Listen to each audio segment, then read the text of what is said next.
ప్రపంచంలో చాలా దేశాల కన్నా ముందే ఆటమిక్ ఎనర్జీ మీద వర్క్ చేసిన మనం ఇప్పుడు ఎందుకు వెనకబడిపోయాం? ఇండియాలో first commercial nuclear power plant పెట్టే టైంకి చైనా అసలు సీన్లోనే లేదు. మరి ఈ రోజు చైనా మనకన్నా 10 times ఎక్కువ న్యూక్లియర్ ఎనర్జీ ఎలా క్రియేట్ చేస్తుంది? న్యూక్లియర్ ఎనర్జీలో వరల్డ్ లీడర్ అయ్యే అన్ని క్యాపబిలిటీస్ మన దగ్గర ఉన్న ఎక్కడ రాంగ్ స్టెప్ వేసాం? అసలు న్యూక్లియర్ ఎనర్జీ మనకు ఎందుకు అవసరం? ఇండియా న్యూక్లియర్ పవర్ అవ్వకుండా ప్రపంచ దేశాలు కుట్ర పన్నాయా? రండి కొంచెం డీటెయిల్ గా చరిత్ర ఏం చెప్తుందో చూద్దాం.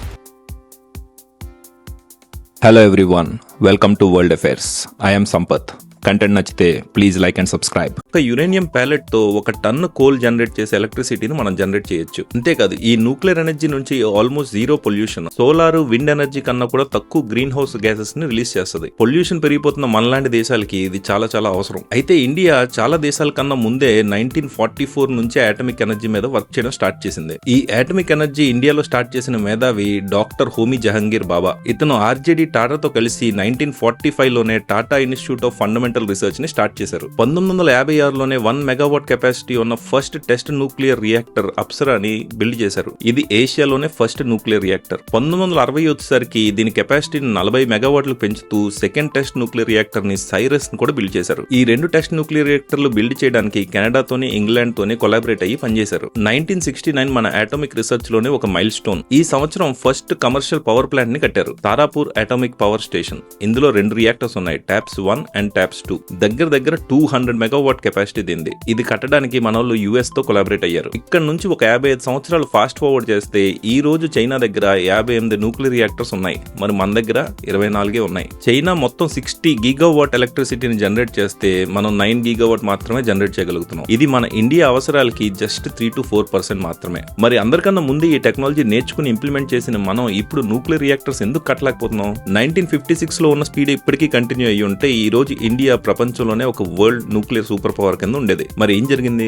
డీటెయిల్స్ లోకి వెళ్లే ముందు అసలు ఈ న్యూక్లియర్ రియాక్టర్స్ లోకి ఇంధనం కింద ఏం వాడతారో తెలుసుకోవడం చాలా ఇంపార్టెంట్. ఇప్పుడు ప్రపంచంలో ఉన్న 90% న్యూక్లియర్ రియాక్టర్స్ లో యురేనియం ని ఫ్యూయల్ కింద యూజ్ చేస్తారు. అయితే యురేనియం ని డైరెక్ట్ గా ఫ్యూయల్ కింద యూజ్ చేయడం అవదు. యురేనియం ని ఎన్రిచ్ చేసి అందులోంచి U-235 అన్న ఐసోటోప్ ని వేరు చేస్తారు. ఈ ఐసోటోప్ బాగా అన్స్టేబుల్ గా ఉంటది, ఎక్కువ ఎనర్జీ రిలీజ్ చేస్తుంది. అందుకే దీన్ని మాత్రమే ఫ్యూయల్ కింద యూజ్ చేస్తారు. అయితే ఇక్కడ 2 ప్రాబ్లమ్స్ ఉన్నాయి. ఇలా యురేనియం నుంచి U-235 ఐసోటోప్ ని వేరు చేసే ఎన్రిచ్మెంట్ టెక్నాలజీ చాలా కాంప్లెక్స్. అండ్ ఇలా ఎన్రిచ్ చేయాలి అంటే చాలా నేచురల్ యురేనియం కూడా కావాలి. అయితే ఇండియా ప్రపంచంలో వాడే ఇలాంటి న్యూక్లియర్ రియాక్టర్లు క్రియేట్ చేయడం కాకుండా కొత్త రకమైన న్యూక్లియర్ రియాక్టర్లను తయారు చేయాలని డిసైడ్ అయింది. నేచురల్ యురేనియం ని థోరియం తో మిక్స్ చేసి కంటిన్యూస్ గా రీసైకిల్ చేయడం ద్వారా న్యూక్లియర్ ఫ్యూయల్ ని క్రియేట్ చేసే టెక్నాలజీని మనం బిల్డ్ చేసాం. దీన్ని PHWR టైప్ రియాక్టర్స్ అంటారు. అందరూ వాడే పద్ధతిలో కాకుండా ఈ కొత్త అప్రోచ్ లో తయారు చేయడానికి 2 కారణాలు ఉన్నాయి. ఫస్ట్ కారణం, మన దగ్గర యురేనియం ని ఎన్రిచ్ చేసే టెక్నాలజీ లేదు. ఈ టెక్నాలజీ ఉన్న దేశాలు మనతో ఆ టెక్నాలజీ షేర్ చేయడానికి ఇష్టపడలేదు. ఈ టెక్నాలజీ లేకుండా ఇండియాలో న్యూక్లియర్ రియాక్టర్లు కట్టాలి అంటే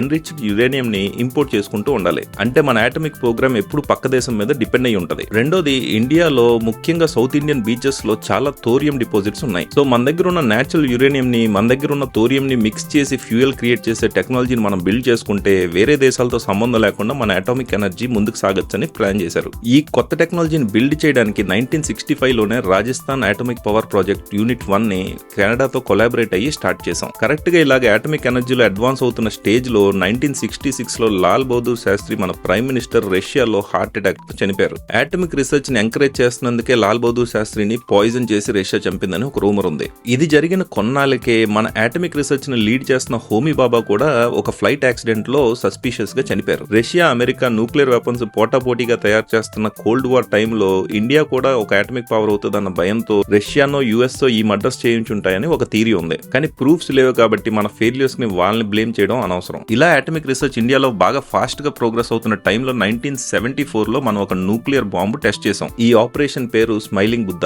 ఎప్పుడైతే మనం న్యూక్లియర్ బాంబులు టెస్ట్ చేస్తున్నాం అని తెలిసిందో ఇందాక చెప్పిన రాజస్థాన్ ప్రాజెక్ట్ నుంచి కెనడా హఠాత్తుగా తప్పుకుంది. కొలాబరేషన్ లో బిల్డ్ చేస్తున్న ఈ రాజస్థాన్ ప్రాజెక్ట్ లోంచి ఒక్కసారిగా కెనడా వెళ్లడంతో దీనికి టెక్నాలజికల్ ఇష్యూస్ వచ్చి ఇది హోల్డ్ లోకి వెళ్ళింది. అయితే మన ఇండియన్ ఇంజనీర్స్ గివ్ అప్ చేయకుండా ఒక 10-12 ఏళ్లు డిలే అయినా మొత్తం టెక్నాలజీని ఇండియాలోనే బిల్డ్ చేసి ఈ పవర్ ప్రాజెక్ట్ ని కంప్లీట్ చేశారు.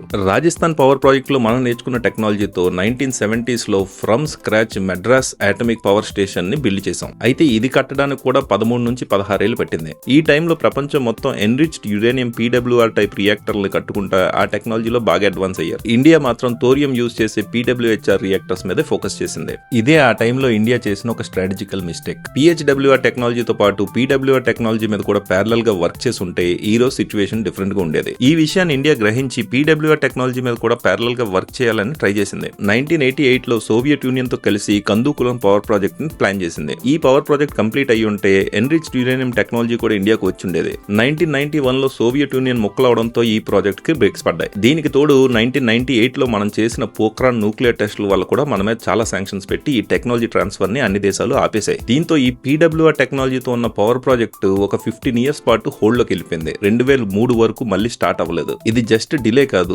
ఆటమిక్ రీసెర్చ్ లో ఇండియా కోల్పోయిన ఒక దశాబ్దం. ఈ టైంలో ప్రపంచంలో అన్ని దేశాలు న్యూక్లియర్ రియాక్టర్ టెక్నాలజీలో చాలా ముందుకెళ్లిపోయాయి. చివరికి 2008 లో మన్మోహన్ సింగ్ ప్రైమ్ మినిస్టర్ కింద ఉన్నప్పుడు గవర్నమెంట్ పడిపోయినా పర్లేదు, ఇండియాకి న్యూక్లియర్ ఎనర్జీ కావాల్సిందే అని న్యూక్లియర్ టెక్నాలజీ అలాగే న్యూక్లియర్ ఫ్యూయల్ కి మనకి యాక్సెస్ పెరిగేలాగా US తో ఒక న్యూక్లియర్ డీల్ ని సైన్ చేశారు. దీనికి ప్రపంచంలో చాలా దేశాలు అపోజ్ చేశాయి. మన ఇండియాలో కూడా అన్ని పార్టీలు అపోజ్ చేశాయి. అయినా ఇండియాకి ఈ న్యూక్లియర్ డీల్ అవసరం అని సైన్ చేసిన మన్మోహన్ సింగ్ వల్ల ఇప్పుడు మన న్యూక్లియర్ ప్రోగ్రామ్ కి చాలా అడ్వాంటేజ్. ఇలా ఒక్కొక్క న్యూక్లియర్ రియాక్టర్ కట్టడానికి 15-20 ఏళ్లు పట్టి మనం వెనకబడడానికి గవర్నమెంట్ తీసుకున్న కొన్ని పాలసీస్ కూడా కారణం. ఫర్ ఎగ్జాంపుల్ 1962లో చేసిన ఆటమిక్ ఎనర్జీ యాక్ట్. దీని ప్రకారం ఓన్లీ గవర్నమెంట్ ఇన్స్టిట్యూట్స్ మాత్రమే న్యూక్లియర్ ఎనర్జీ మీద వర్క్ చేయొచ్చని రూల్ పాస్ చేశారు. దీంతో ప్రైవేట్ సెక్టర్స్ నుంచి వచ్చే ఇన్నోవేషన్ మొత్తం ఆగిపోయి గవర్నమెంట్ ఆఫీసుల్లో నడిచినట్టే ప్రోగ్రెస్ కూడా నత్తనడకనే సాగింది. ఇంకో ఎగ్జాంపుల్ 2010లో చేసుకున్న civil liability of nuclear damage act. దీని ప్రకారం ఒక సప్లయర్ మన న్యూక్లియర్ పవర్ ప్లాంట్ లో ఏదైనా ఒక టూల్ ని సప్లై చేస్తే